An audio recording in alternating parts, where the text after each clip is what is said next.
I'd go further and say that over 80% of all the resources used are wasted. If everyone, for example, were to live the life of the average American, we'd need at least 6 planets to sustain the number of people we have on Earth today. About 93% of the stuff we extract from the planet never gets into a product in the first place. The car industry is about $1 trillion a year. It's the world's biggest industry. We can make safe, clean, and otherwise desirable cars at a competitive cost. Such a car has actually now been designed and built. It is so efficient that it can run at 89 kilometers an hour on the same energy that a normal car uses just for its air conditioner. Yes, developing more environmentally friendly cars is a good idea, but developing a society, recreating an infrastructure which is less dependent on cars, encouraging small shops and so on, is the only real answer. I have some sympathy with that because we've had so many bad technologies that were not well thought through, and some didn't even have good motives behind them. In fact, I once wrote a paper called "Technology is the Answer," but what was the question? If we turn to technology to deal with these problems, we're actually asking for a sort of band-aid solution, something that patches the leaks as they appear.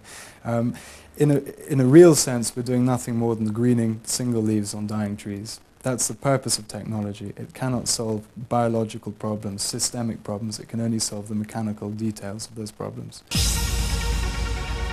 And the problem of vitamin deficiency in the third world does not come down to lack of vitamins or lack of food. It's a lack of good distribution.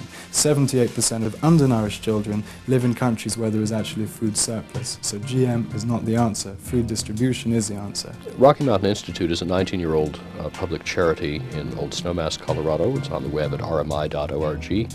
We have about 50 people fostering the efficient and restorative use of resources, both natural and human capital, to help make the world more secure and prosperous and life-sustaining. Corporate America, i.e. the biggest businesses that we've ever known in our history, have come to dominate politics to such an extent that no decisions can be made which in any way undermine their interests.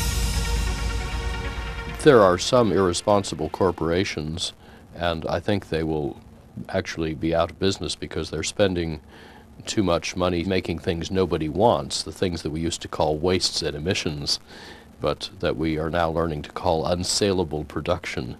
I think, in a sense, relying on big business, which often funds, I would say probably 90% of scientific research today is funded by big business, we're not going to get the answers we want.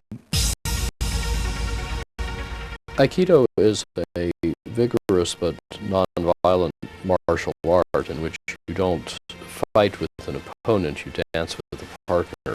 It took a while to get past the original reflex of simply being against an opponent, as if, you were rushing at me to attack me, and I would use rigidity and force to block your effort. And then I realized that actually it works a lot better just to sort of turn around and face the way you're going and help you harmlessly past. We are going to render this planet almost completely uninhabitable. And I don't think technology will provide the answer. I work with many enlightened companies that are a very important part of the solution. I think an economic rethink is what's actually needed. But corporations are not all of the solution. It really starts with each one of us. And we just need to be aware of the wonderful things that corporations can do if we demand it and reward it.